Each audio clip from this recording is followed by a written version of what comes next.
Baik, selamat pagi semuanya. Jadi, di sini saya akan menjelaskan mengenai, apa itu general anesthesia dan, spinal anesthesia. Jadi, sebelum kita lanjut, izinkan saya untuk memperkenalkan diri terlebih dahulu. Perkenalkan saya Dokter Muda Putusari Ari Ambarini. Saya merupakan, dokter muda di, Universitas Udayana, di Fakultas Kedokteran Universitas Udayana yang saat ini sedang menjalani, masa, eee, klinik atau koas di, stase anestesi. Nah, jadi video ini, dibimbing oleh Dokter Ponti Somaya Parami, spesialis anestesi, dengan sumber materi yang saya ambil dari Dokter Imade KD Agus Kresna Suchandra, spesialis anestesi. Jadi, nah, sebelum kita membahas mengenai, general anestesi dan, jenis-jenis general anestesi, ada baiknya, kita perlu mengetahui, definisi dari anestesi itu sendiri.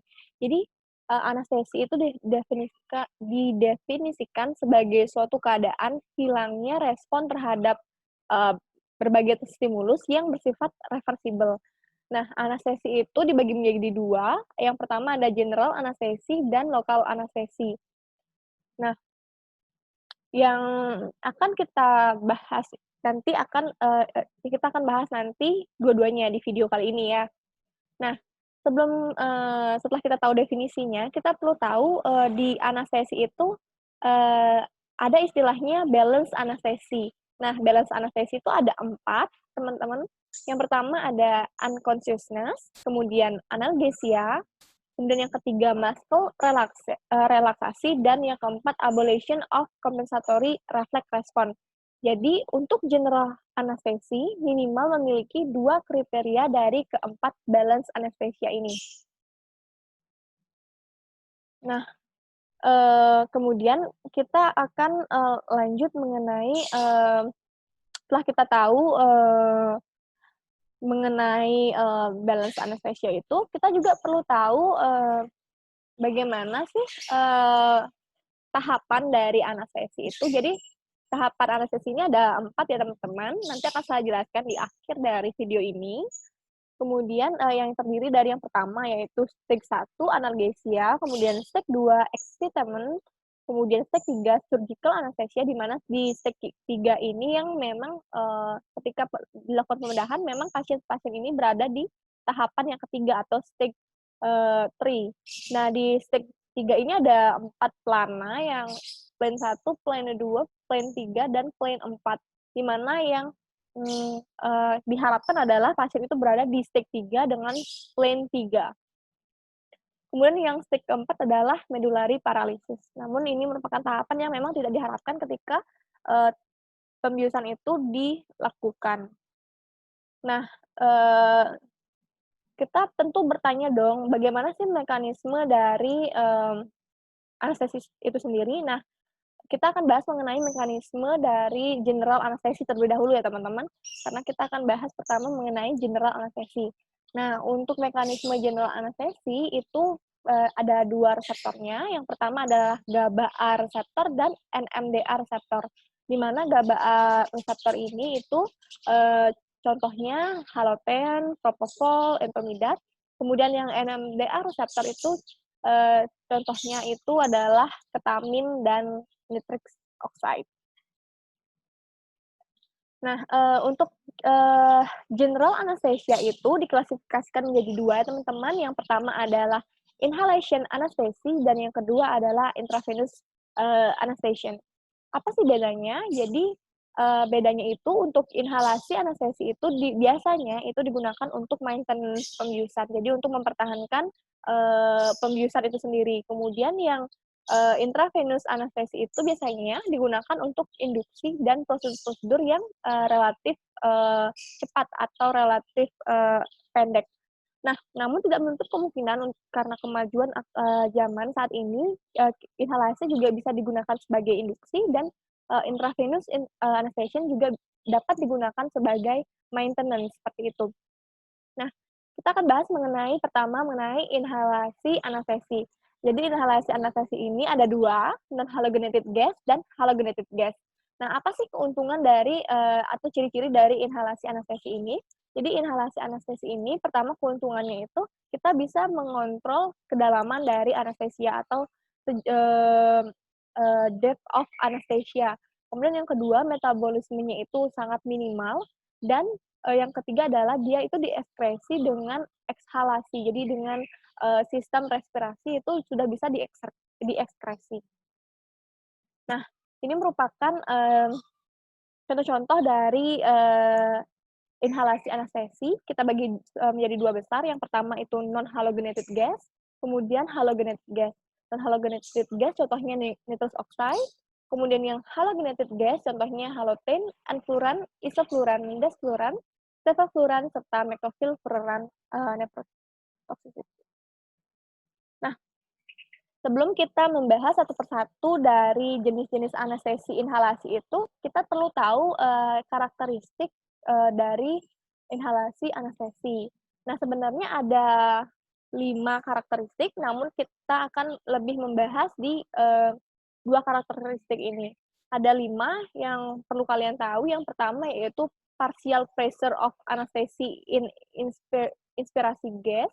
Ini jadi kita perlu tahu tekanan parsial dari gas anestesi itu yang kita hirup. Kemudian yang kedua yaitu pulmonary ventilation, kemudian yang ketiga alveolar exchange, kemudian yang keempat solubility in blood, dan yang kelima solubility in the fat. Nah, ini yang akan kita bahas satu persatu ya. Ini merupakan solubility di dalam darah. Nah, dikatakan bahwa ketika kelarutannya atau solubility-nya itu turun atau lebih rendah, maka itu akan mempercepat induksi serta proses recovery-nya. Itu contohnya itu adalah nitrous oxide. Kemudian apabila kelarutannya atau solubility-nya itu meningkat, maka dia akan memperlambat induksi dan juga proses recovery-nya. Contohnya adalah halotan. Kemudian yang selanjutnya kita bahas adalah mengenai kelarutannya di dalam lemak atau solubility in the fat. Jadi di sini itu menentukan seberapa potensi obat inhalasi anestesi itu ditentukan dari kelarutannya di dalam lemak. Jadi semakin dia larut di dalam lemak, dia akan jadi obat anestesi itu akan semakin poten. Seperti itu. Contohnya di sini adalah halotan yang memiliki kelarutan yang tinggi di dalam lemak.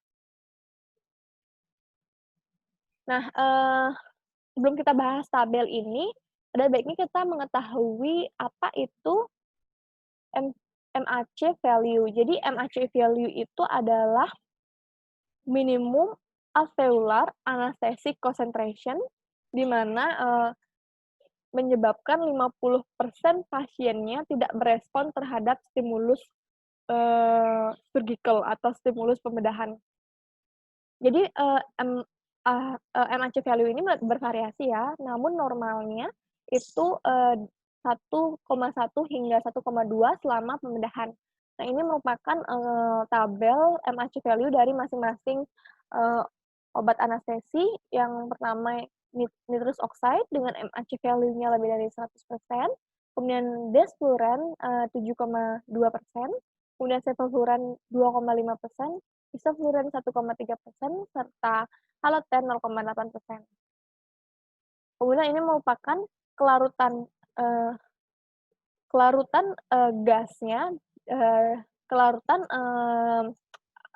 inhalation anestesi di lemak. Untuk nitrous oxide kelarutannya 1,4, kita bisa lihat di sini yang paling tinggi kelarutannya adalah halothane, sehingga yang paling poten itu adalah halothane.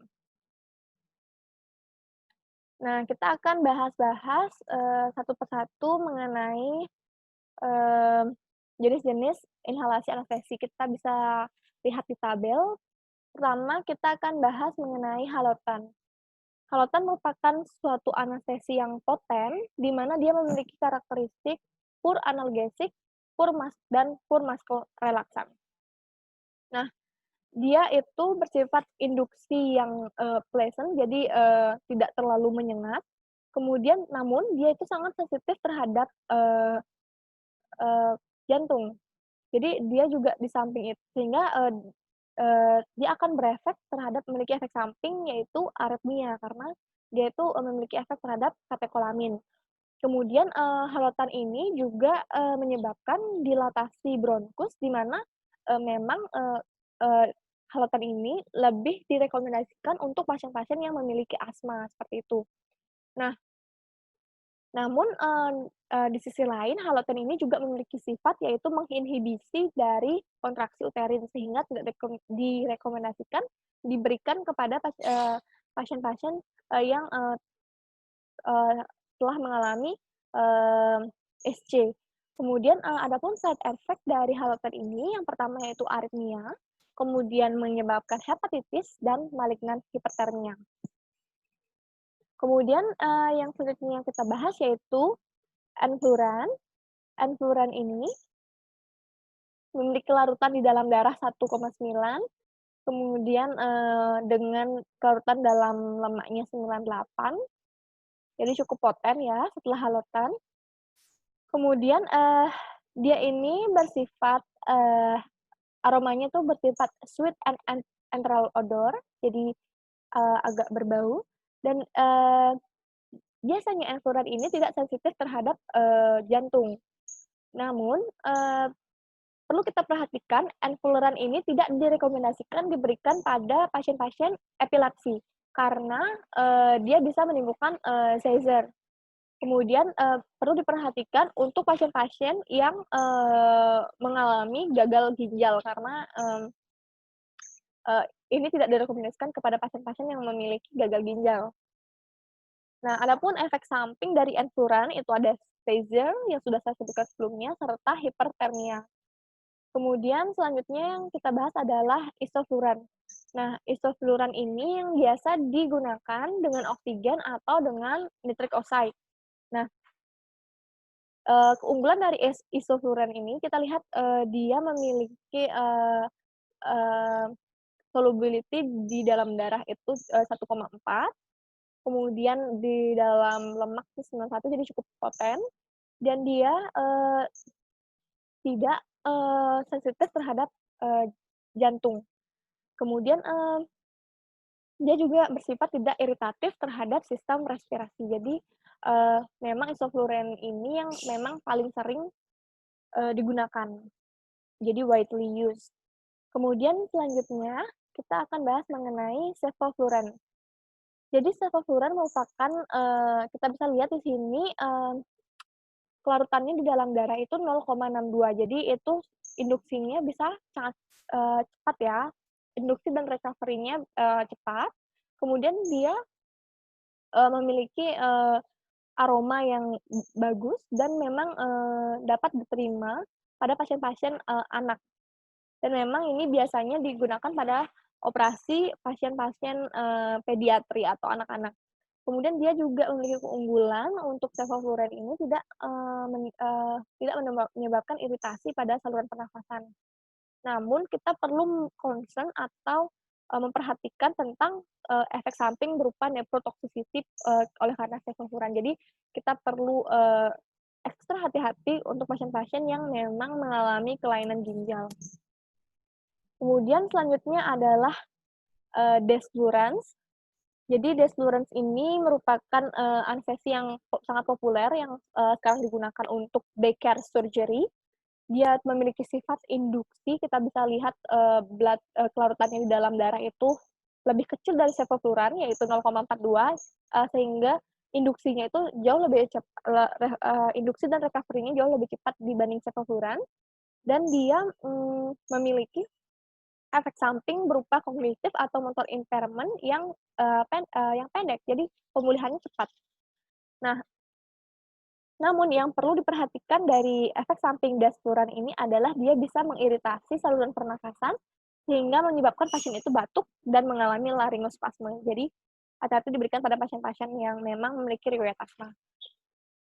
Kemudian yang selanjutnya adalah kita bahas mengenai nitrous oxide. Jadi nih kita bisa lihat nitrous oxide ini larutannya di dalam darah cukup kecil, namun, lebih besar sedikit dari desfluran yaitu 0,47. Nah, Nitrous dikenal sebagai, inhalation anesthetic yang aman, karena dia bersifat, non-inflammable dan non-irritating. Namun, dia memiliki, low potensi, anestetik. Jadi kita bisa lihat dia kelarutannya di dalam, eee, lemak itu sangat rendah ya, 1,4, itu menunjukkan bahwa, dia bukan anestesi yang poten. Jadi dia memang, anestesi yang memiliki, low poten. Kemudian dia memang memiliki sifat, pure muscle relaksan, tetapi dia merupakan analgesik yang baik. Nah, nitrous oxide ini juga banyak dipilih karena dia, non-toksik terhadap jantung, hati, dan ginjal. Jadi memang ini obat-obat pilihan apabila, pada pasien-pasien yang memiliki gangguan di 3 sistem organ tersebut. Nah, adapun efek samping dari, nitrous oxide itu, yang pertama bisa terjadi diffusional hipoksia dan yang kedua bisa menyebabkan anemia, yaitu megaloblastic anemia. Nah, itu merupakan, inhalasi anestesi, kemudian kita lanjut, ke, parenteral anestesi atau intravenous anestesi. Nah, sebelum kita bahas mengenai jenis-jenis, intravenous anestesi, kita perlu tahu, eee, sebenarnya, apa sih bedanya parenteral anestesi dan inhalasi anestesi. Nah, parenteral anestesi ini biasanya digunakan kita tahu biasanya digunakan sebagai induksi, dan dia kerjanya itu sangat cepat, kemudian, dan proses recovery-nya itu, dilakukan dengan, redistribution. Nah, contohnya untuk intravenous anestesi itu ada tiopental, midazolam, propofol yang paling sering kita dengar ya, etomidate, dan ketamin. Nah, kita akan bahas satu per satu, dari semua jenis, parenteral anestesi. Pertama dari tiopental. Tiopental itu durasi of action-nya itu ada 5-10. Dia itu merupakan ultra short acting barbiturat. Nah, sifat dari tiopental ini dia tidak menyebabkan peningkatan tekanan intrakranial, kemudian, eee, namun efek sampingnya itu, karena tiopental ini metabolismenya sangat lambat, dia dieliminasinya sangat lambat, jadi dia menyebabkan hangover yang, lumayan agak lama. Nah, tiopental ini di samping untuk, anestesi juga bisa diberikan sebagai rapid control untuk kejang atau seizure. Adapun beberapa efek samping dari tiopental, yaitu sebagian besar di respiratory depression, yang pertama bisa menyebabkan laryngospasme dan acute intermittent porphyria. Di samping itu, tiopental ini juga menyebabkan nyeri, nekrosis, gangren pada daerah ekstravasasi, dan inadvertent arterial injection. Jadi di tempat injeksinya itu bisa menyebabkan nyeri, nekrosis, dan gangren. Kemudian yang kedua kita bahas mengenai propofol. Propofol ini durasinya, cepat juga, 5 hingga 10 menit. Nah, ini merupakan jenis anestesi yang, paling sering digunakan untuk jenis IV anestesi. Nah, dia memiliki efek unconsciousness yang cepat, yaitu hanya 45 detik dan berakhir, selama, 15 menit. Di samping memiliki efek anestesi, dia juga, memiliki efek antiemetik dan ini merupakan tidak iritan terhadap, saluran pernafasan.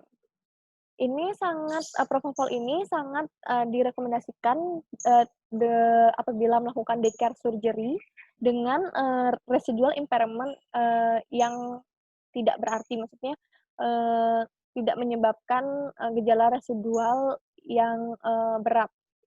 Adapun efek samping dari propofol, yaitu yang pertama bisa menyebabkan pain during injection dan, fall in blood pressure. Jadi menyebabkan, penurunan tekanan darah. Sehingga propofol ini tidak dianjurkan diberikan, pada pasien-pasien yang, pada keadaan syok. Nah, kemudian selanjutnya yaitu ketamin. Ketamin ini merupakan, dissociative anesthesia.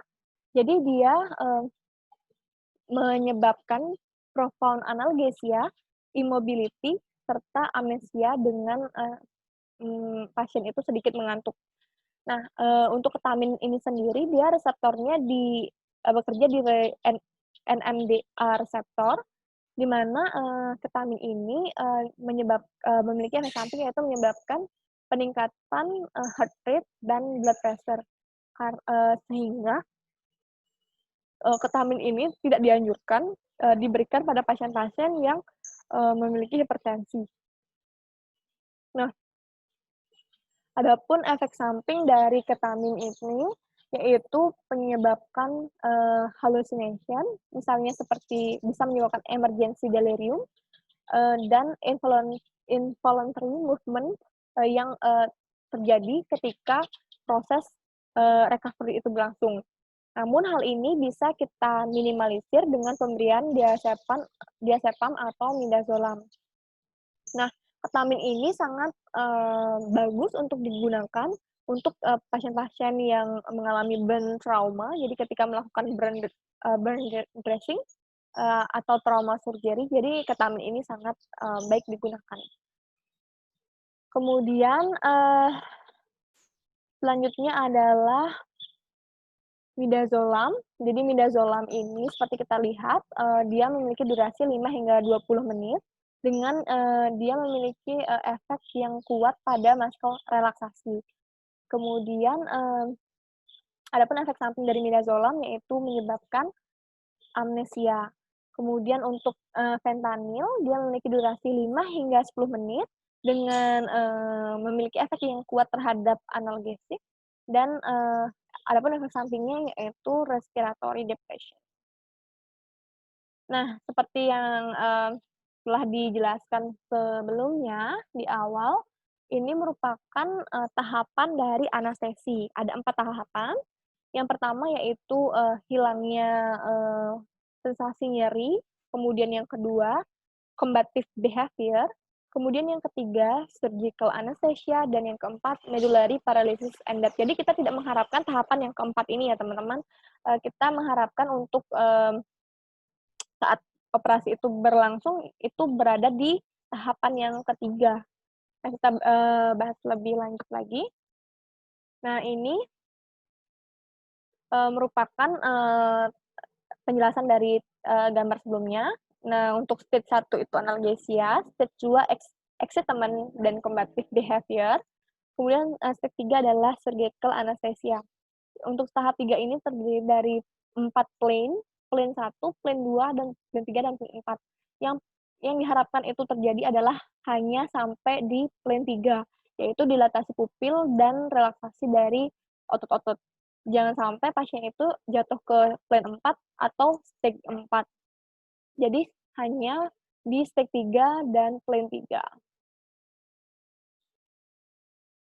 Nah, kemudian kita lanjut ke final anesthesia. Nah, final anesthesia ini, seperti yang, dikatakan sebelumnya, ini, saya dapatkan kuliah dari Dr. Imade Agus Krisnasih Chandra. Jadi, pertama, tentu kita perlu tahu definisi dari, anestesi, regional atau spinal anestesi, di mana anestesi, spinal anestesi merupakan jenis anestesia regional neuroaksial, di mana obat anestesi lokal diinjeksikan pada cairan cerebrospinal yang mengelilingi medula spinalis. Dibutuhkan obat anestesi lokal dalam dosis dan volume yang kecil untuk mendapatkan blok sensorik dan motorik yang baik. Kemudian adapun indikasi untuk, anestesi lokal ini sendiri atau spinal anestesi ini, yaitu untuk pembedahan abdominal bawah, inguinal, urogenital, rektal, dan ekstremitas bawah. Nah, adapun kontraindikasi untuk dilakukannya spinal anestesi ini, yang pertama untuk kontraindikasi absolutnya ada pertama, penolakan dari pasien, kemudian kedua infeksi di lokasi penyuntikan, kemudian yang ketiga peningkatan tekanan intrakranial, kemudian yang keempat hipovolemia berat, dan yang kelima koagulopati. Adapun kontraindikasi relatif, yaitu yang pertama, ada sepsis, kemudian yang kedua, pasien tidak kooperatif, kemudian yang ketiga, defisit neurologis, deformitas tulang belakang, serta penyakit jantung stenosis. Nah, adapun beberapa efek dari spinal anestesi ini terhadap sistem organ. Kita akan bahas satu persatu. Yang pertama, pada sistem saraf. Pada sistem saraf ini, jadi obat anestesi itu memblok simpatis, sensoris, dan motoriknya. Nah, simpatis itu biasanya dilakukan di torakolumbar dan parasimpatis di kraniosakral. Kemudian, efek terhadap kardiovaskuler. Untuk kardiovaskuler itu sendiri, yang pertama obat anestesi itu menyebabkan vasodilatasi, di mana ketika vasodilatasi ini berlangsung, sehingga terjadilah hipotensi. Hal ini bisa diatasi yaitu dengan pemberian cairan dan vasopresor. Kemudian efek yang kedua adalah bradikardia, akibat bradikardia yang menyebabkan respon vagal. Nah, ini bisa diatasi dengan pemberian sulfas atropin 0,04 mg per kilogram IV. Kemudian yang ketiga itu efek terhadap sistem respiratori. Itu menyebabkan penurunan vital capacity serta tidal volume. Kemudian yang selanjutnya yaitu respon terhadap metabolik atau endokrin, yaitu efek anestesi ini menurunkan stres respon pembedahan dengan adenokortikotropin, kortisol, epinefrin, norepinefrin, vasopressin, serta RAA. Kemudian pencernaan, untuk pencernaan ini karena kontraksi usus itu dipengaruhi oleh saraf simpatis dan parasimpatis sehingga dia akan terpengaruh saat dilakukannya spinal anestesi. Nah, penurunan MAP juga berpengaruh terhadap penurunan aliran darah ke hepar. Ini merupakan efek-efek terhadap pencernaan. Kemudian yang terakhir yaitu efek terhadap sistem urinarius. Yang pertama yaitu menyebabkan retensi urin dan autoregulasi dari ginjal. Nah, adapun komplikasi dari dilakukannya spinal anestesi ini, yang pertama yaitu menyebabkan high spinal, henti jantung, retensi urin, anestesi dan analgesia yang tidak adekuat, kemudian toksisitas obat anestesi lokal, nyeri punggung, postural puncture headache atau PDPH, cedera neurologis, meningitis dan arachnoiditis, abses epidural, transient neurological symptom, menggigil, pruritus, serta mual muntah. Nah, adapun persiapan sebelum kita melakukan spinal anestesi. Yang pertama kita perlu menyiapkan alat-alat resusitasi, intubasi, dan anestesi umum yang kita bisa singkat dengan istilah statik. Kemudian kita tentukan posisinya, apakah posisi duduk, lateral decubitus, dan atau pronasi, karena masing-masing posisi ini memerlukan teknik dan prosedur dan alat yang berbeda. Kemudian identifikasi tempat penyuntikan, kemudian siapkan jarum spinalnya, bisa dengan Quincke, Wintecre, Prut, kemudian siapkan obat anestesi lokal, seperti lidocaine, tetracaine, bupivacaine, ropivacaine, atau chloroprocaine. Nah, untuk alat-alat resusitasi, intubasi, dan anestesi umum, kita bisa siapkan dengan istilah statik. Jadi ini untuk memudahkan kita mengingat. S itu adalah scope, stetoskop, dan laryngoscope. Kemudian yang kedua tube. Kemudian yang ketiga airway device, yaitu oropharyngeal dan nasopharyngeal airway. Kemudian tape atau plaster. Kemudian introducer, connector, dan suction. Semua ini harus dicek apakah alatnya berfungsi dengan baik, apakah alatnya sudah siap digunakan. Nah, ini merupakan beberapa posisi yang biasa digunakan dalam melakukan spinal anesthesia. Ada posisi duduk, ada posisi lateral decubitus, dan pronasi. Semua posisi ini digunakan untuk memberikan kenyamanan bagi pasien dan menentukan posisi mana yang memang terbaik dan memudahkan kita untuk melakukan, spinal anestesi. Yang biasa kita sering temukan itu di saat, kita mengikuti operasi di RSUP Sanglah, beberapa operasi yang paling sering itu adalah posisi yang lateral decubitus.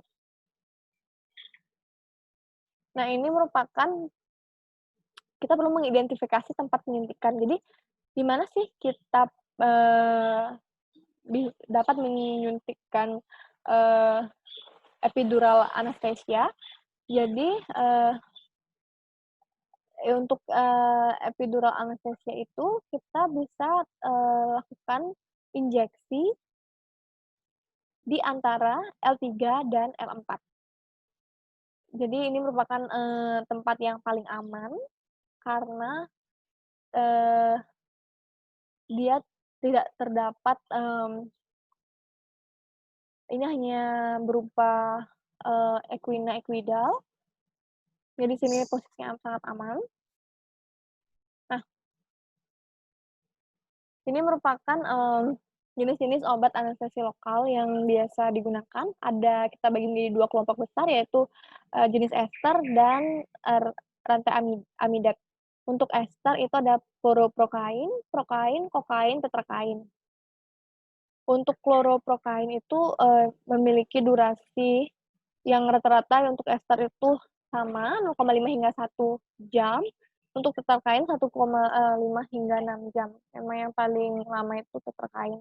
Untuk golongan amidat ada lidokain, mepivakain, prilokain, bupivacain, dan ropivakain. Di sini ada durasi yang paling lama yaitu bupivacain dan ropivakain. Namun kita juga bisa adjust durasinya dengan menambahkan atau mengkombinasi dengan jenis, yang lain, misalnya lidokain dikombinasikan dengan epinefrin, itu bisa, membuat durasinya lebih lama, seperti itu. Baik, sekian, presentasi saya mengenai, general anesthesia, dan spinal anesthesia. Semoga apa yang saya sampaikan ini bermanfaat. Terima kasih.